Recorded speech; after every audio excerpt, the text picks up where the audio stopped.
We like to think our homes are safe. A fortress. The one place where we can lock the door, shut out the world, and just breathe. But sometimes, the world outside doesn't stay outside. Sometimes, it watches. It follows. And it learns exactly where you live. Tonight, we're looking at 4 true stories of people who had that most basic sense of security shattered. For times someone was followed home. It was a Tuesday night, and Mark was finishing up the closing shift at a small print shop. The clock had just ticked past 11 p.m. The walk to his car, parked in the otherwise empty lot, felt longer than usual. The only sound was the crunch of his own shoes on gravel and the distant hum of the highway. He got into his sedan, locked the doors out of habit, and started the drive home. He lived in a quiet, suburban neighborhood called Willow Creek, a good 20-minute drive from work. About 5 minutes into his journey, he noticed a pair of headlights in his rearview mirror. Bright.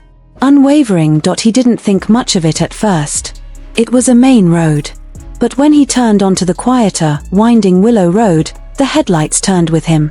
He slowed down, hoping the car would pass. It didn't. It just matched his speed, staying a constant 50 feet behind. A knot of unease tightened in his stomach. Okay, don't panic, he told himself. It's probably just a neighbor. To test his theory, he took a random turn into a cul-de-sac he knew was a dead end.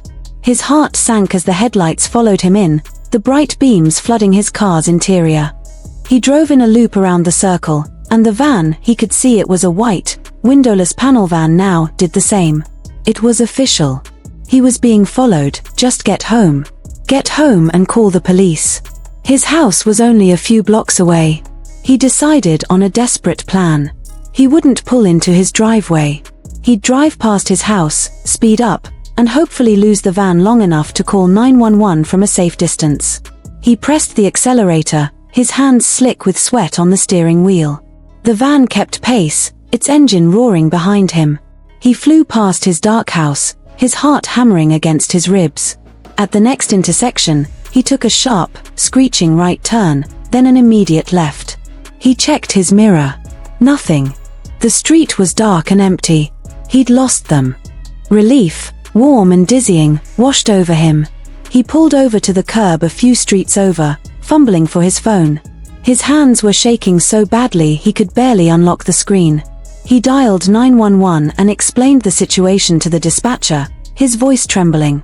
They told him to stay where he was. A patrol car was on its way. As he sat there in the silence, the adrenaline began to fade, replaced by a creeping exhaustion. He just wanted to be home. After what felt like an eternity, he saw the flicker of blue and red lights.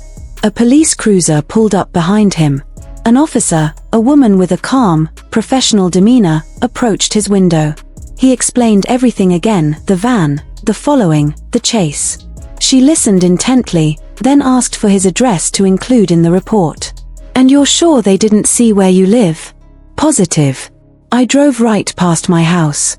They never saw me turn in. The officer nodded. Okay. We'll take you home, make sure the property is clear. Just to be safe. Mark followed the cruiser the 2 blocks back to his house. Everything looked normal. Quiet. The officer got out, shone her flashlight around his front yard and the porch.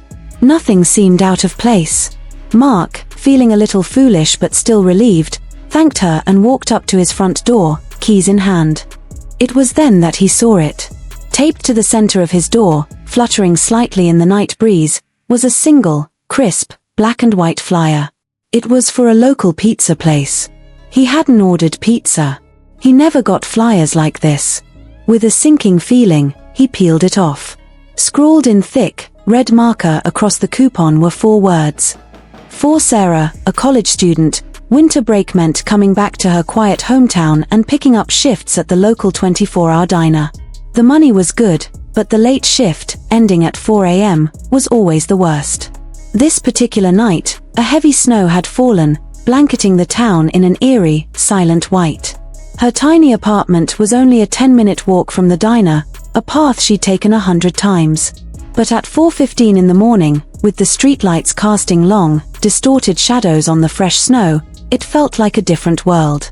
The only sound was the crunch of her own boots. Crunch, crunch, crunch. About halfway home, she heard it. Another set of crunches, slightly out of sync with her own. She stopped. The other footsteps stopped a half-second later. The silence that followed was deafening. She turned, peering into the gloom behind her. The street was empty. The fresh, unbroken snow stretched out, showing only her own lonely trail. Must be an echo, she thought, her breath puffing out in a white cloud. She started walking again, a little faster this time. Crunch, crunch, crunch. And then, the other footsteps returned. Closer now. She could hear the distinct, heavy tread of someone else's boots. Her heart leaped into her throat. She didn't dare look back again. She picked up her pace, practically power walking. The other footsteps matched her speed, stride for stride. She was only 2 blocks from her apartment building now. She risked a glance over her shoulder. Still nothing. But the footprints, she could see them now. A second set of prints, right in the middle of the sidewalk, following directly in her path. Terror seized her. She broke into a full sprint, the cold air burning her lungs. She could hear the person behind her doing the same, their footsteps pounding through the snow, gaining on her. She didn't scream.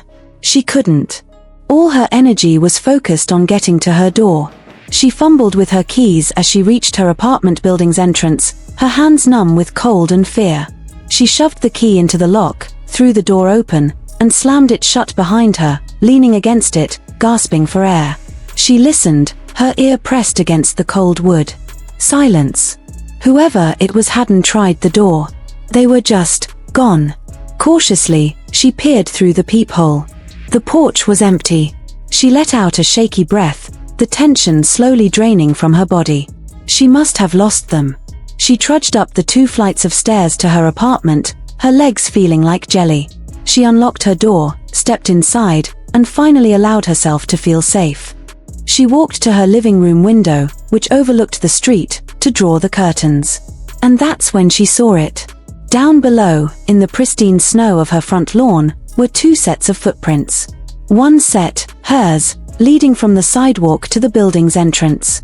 The other set was different. They didn't lead up to the door.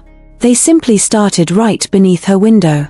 As if someone had been standing there, looking up, waiting for her to come home. And then, they just walked away, back into the darkness. But the most chilling detail, the second set of footprints, they were barefoot. Leo had driven for a rideshare company for 3 years without a single major incident. He was a big guy, and that usually deterred any trouble.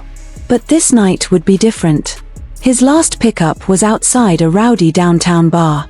The passenger's name on the app was Alex. When Alex got in, he was quiet. Too quiet. He sat directly behind Leo in the backseat, giving short, mumbled answers to Leo's usual friendly questions. He just said, Maple Street, and that was it. The guy wore a dark hoodie pulled up, and in the dim light of the car, Leo could barely see his face in the rearview mirror. The drive to Maple Street was about 15 minutes, taking them from the bright city lights into a more residential, dimly lit area. About halfway through the trip, Leo's phone, which was mounted on his dashboard, died. The battery just gave out. Annoying, but he knew the way to Maple Street from here. He pulled over to plug it in. Sorry, man, he said, glancing in the mirror. Phone died. Just gotta get the map back up. The guy in the back, Alex, didn't respond. He just sat there, perfectly still. Leo found his charger, fumbled with it for a second, and got his phone powered back on. The rideshare. Your ride with Alex has been cancelled. The passenger was not found. Leo's blood ran cold. Not found. What did that mean? He slowly turned around, his heart pounding. The back seat was empty. The guy was gone. He must have slipped out while Leo was messing with his charger. Weird, Leo thought, but whatever. At least he's gone. Shaken, but relieved, Leo decided to call it a night and just go home. He lived in a small, ground-floor apartment. He pulled into his parking spot, grabbed his stuff, and headed inside. The whole way, he couldn't shake the feeling of being watched. He kept looking over his shoulder, but the parking lot was deserted. He got inside, locked his door, and went through his usual routine.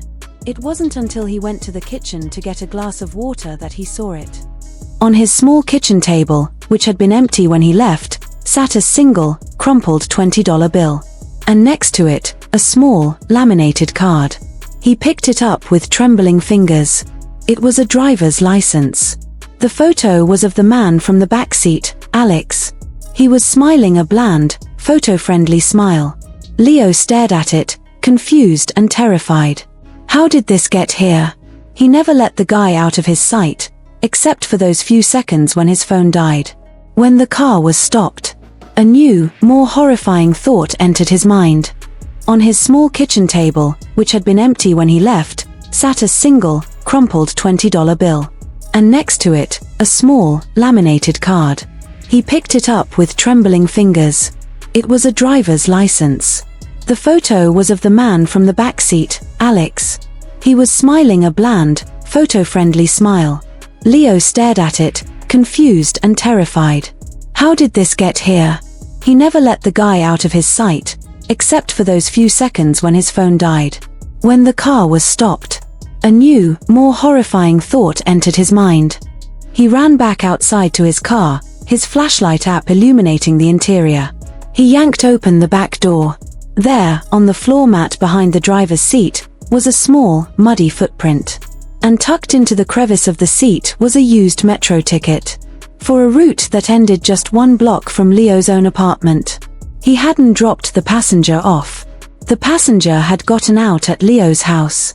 And he had been inside. Maya had just moved into her new townhouse. It was a duplex, and she shared a wall with her neighbor, an older, quiet man named Mr. Peterson. He kept to himself, and she was grateful for that. The only thing that bothered her was the smell. A few times a week, a foul, greasy odor, like burnt meat and something sour, would seep through the vents from his side of the house. She wrote it off as him just being a bad cook. One Friday night, she came home late from a movie. It was past 1 a.m. As she walked from her car to her front door, she saw a man standing on Mr. Peterson's porch. He was tall and thin, just standing there in the shadows, not moving. He seemed to be looking right at her. She gave a nervous, small wave, thinking it might be a friend of her neighbor's. The man didn't wave back. He just stood there, perfectly still. A shiver went down her spine. She hurried inside, locked the door, and deadbolted it. For the next hour, she tried to watch TV, but she couldn't concentrate. She kept thinking about the man on the porch. She finally decided to go upstairs to bed. Her bedroom window faced Mr. Peterson's house. As she went to close her blinds, she looked out. The man was still there, but he wasn't on the porch anymore. He was standing on the lawn now, closer to her property line. And he was still facing her house. Maya's breath caught in her throat. This was wrong. This was so wrong. She immediately called the non-emergency police line and reported a suspicious person lurking outside her neighbor's house. The dispatcher said they would send a car to check it out. She waited in the dark of her bedroom, watching the man. He never moved. He was a statue.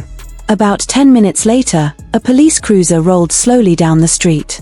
The spotlight clicked on, scanning the lawns.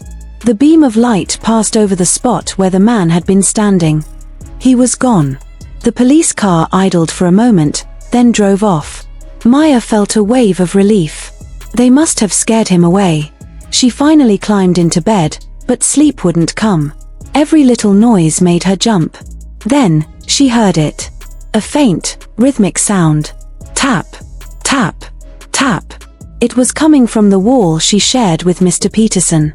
It sounded like someone gently tapping on the drywall from the other side. Tap, tap, tap. It went on for a full minute, then stopped.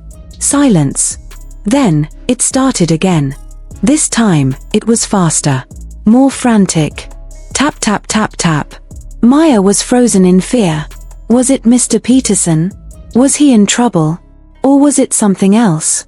The tapping stopped again. This time, the silence felt even heavier. Then, she heard a new sound. A low, wet, scratching sound. Like long fingernails being dragged slowly down the other side of her bedroom wall. The next morning, feeling brave in the daylight, she went to check on Mr. Peterson. His car was gone. She figured he'd left for work. But as she was walking back to her own door, she noticed something on the grass between their two houses. Pressed into the soft dirt was a single, deep footprint. And leading away from it, a trail of the same footprints that went right up to Mr. Peterson's side door and disappeared inside. A van that always knew where to find you. Footprints in the snow that began under your window. A passenger who never really left your car. And a neighbor's guest who might not be a guest at all. For reminders that the lock on your door is only a suggestion to the things that truly want to get in. Which story scared you?